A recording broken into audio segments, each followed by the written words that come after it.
माननीय सभापति महोदय, आपने मुझे बजट 2025-26 पर बोलने व विधानसभा क्षेत्र चाकसू के आमजन की आवाज़ को सदन में रखने का अवसर दिया, उसके लिए मैं बहुत बहुत आपका आभार व धन्यवाद देता हूं। सबसे पहले मैं प्रदेश के चहुमुखी विकास को समर्पित बजट के लिए प्रदेश के यशस्वी मुख्यमंत्री श्री भजनलाल जी शर्मा व माननीय उप मुख्यमंत्री तथा वित्त मंत्री महोदया सुश्री दिया कुमारी जी को चाकसू विधानसभा क्षेत्र वासियों की ओर से धन्यवाद देता हूं। माननीय सभापति महोदय, माननीय उप मुख्यमंत्री महोदय ने 19 फरवरी को जो बजट पेश किया वह बहुत ही काबिले तारीफ है, जिसमें प्रदेश के चहुमुखी विकास का ध्यान रखा गया है। इसमें मुख्य रूप से पेयजल, ऊर्जा, सड़क, चिकित्सा, शिक्षा आदि की बात हो या प्रदेश के किसानों की, महिलाओं को, युवाओं को, वर्जनों की बात हो या सभी का समावेश करते हुए सभी वर्गों का विशेष रूप से ध्यान रखा गया है। माननीय सभापति महोदय, इस बजट के माध्यम से राज्य में पहली बार 100 वेटनरी डॉक्टर और 1000 वेटनरी इंस्पेक्टर की भर्ती होगी, जो कि पशुपालन विभाग की अब तक की सबसे बड़ी भर्ती होगी। माननीय सभापति महोदय, मैं कृषि की बात कहूँ, कृषि की बात किए जाए तो 1350 करोड़ के काम नई कृषि तकनीकों पर हो गए और किसानों के लिए बहुत बड़ी खुशी, पीएम किसान सम्मान निधि को बढ़ाकर 9,000 प्रति वर्ष किए जाने से किसान भाइयों को काफ़ी राहत मिलेगी और गेहूं के एमएसपी पर 150 रुपये प्रति क्विंटल का बोनस 75,000 किसानों को, जो हमारे किसानों को बहुत बड़ी खेती में समस्या आती है, जैसे बाढ़ करने के लिए जाली तारबंदी, तो हमारे राजस्थान के यशस्वी मुख्यमंत्री भजनलाल जी शर्मा, वो भी एक हमारे किसान पुत्र हैं, तो वो किसानों की भावनाओं को समझते हुए उन्होंने किसानों के लिए 75,000 किसानों को तारबंदी के लिए 325 करोड़ का जो अनुदान और 2,000 किसानों को आधुनिक खेती के लिए poly house, shade net house के लिए 225 करोड़ रुपए की घोषणा की है। माननीय सभापति महोदय, मैं बताना चाहूँगा, ये बजट पिछली सरकार की तरह पक्ष विपक्ष का भेदभाव न करते हुए प्रदेश के चहुमुखी विकास को ध्यान में रखकर प्रदेश की जनता को समर्पित किया गया है। ये एक ऐसा बजट है जिसमें विकास के साथ साथ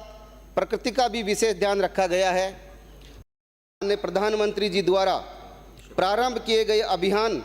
एक पेड़ माँ के नाम से प्रेरणा लेकर प्रदेश में इसी वर्ष 7 करोड़ से अधिक वृक्षारोपण किया गया है एवं इसी दिशा में आगे बढ़ते हुए हरित राजस्थान की संकल्पना के साथ आगामी वर्ष हेतु इस बजट में मिशन हरियालो राजस्थान के अंतर्गत 10 करोड़ पौधे लगाने की घोषणा की गई है। मैं धन्यवाद देना चाहूँगा माननीय सभापति महोदय, क्योंकि देश के यशस्वी प्रधानमंत्री जो एक पेड़ माँ के नाम जो अभियान चलाया गया,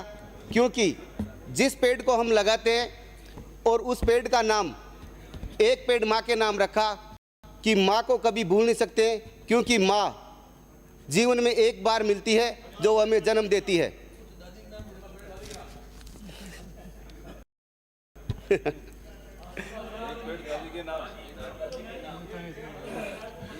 माननीय सभापति महोदय, मैं आपसे विनम्र अनुरोध करता हूं कि आज की सदन की कार्रवाई 1 घंटे के लिए बढ़ाई जाए। सदन की कार्रवाई 1 घंटे के लिए बढ़ाई जाती है। माननीय सभापति महोदय, हरित ऊर्जा के क्षेत्र में अक्षय ऊर्जा के उत्पादन हेतु सतत वृद्धि को ध्यान में रखते हुए सोलर दीदी के रूप में आगामी वर्ष 25,000 महिलाओं को सौर उपकरणों एवं अक्षय ऊर्जा के लिए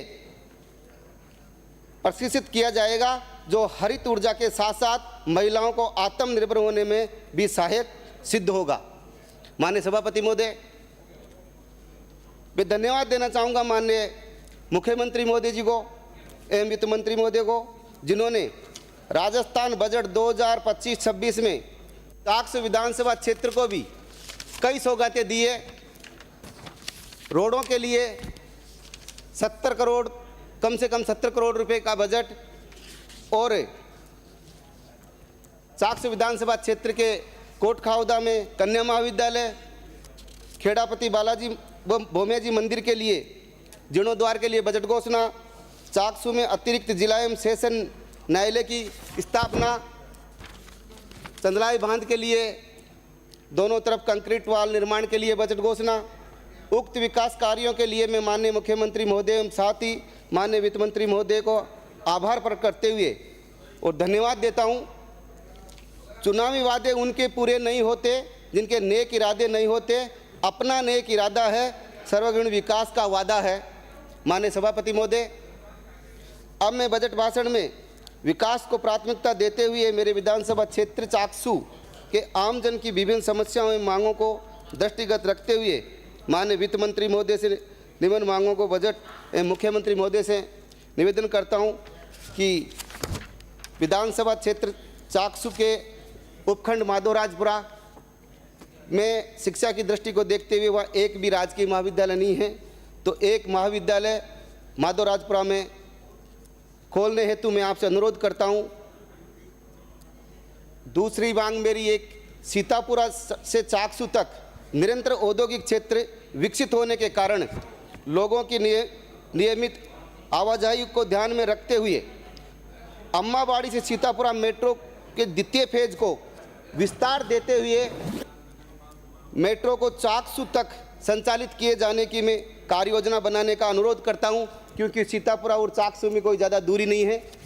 चाकसू और जयपुर में कोई दूरी नहीं है, इसलिए मेट्रो को चाकसू तक पहुंचाने का मैं आपसे अनुरोध करता हूं। कोटखावदा उपखंड कार्यालय खोलने जाने के लिए आवश्यक बजट स्वीकृत हेतु मैं आपसे आपके माध्यम से अनुरोध करता हूं। माननीय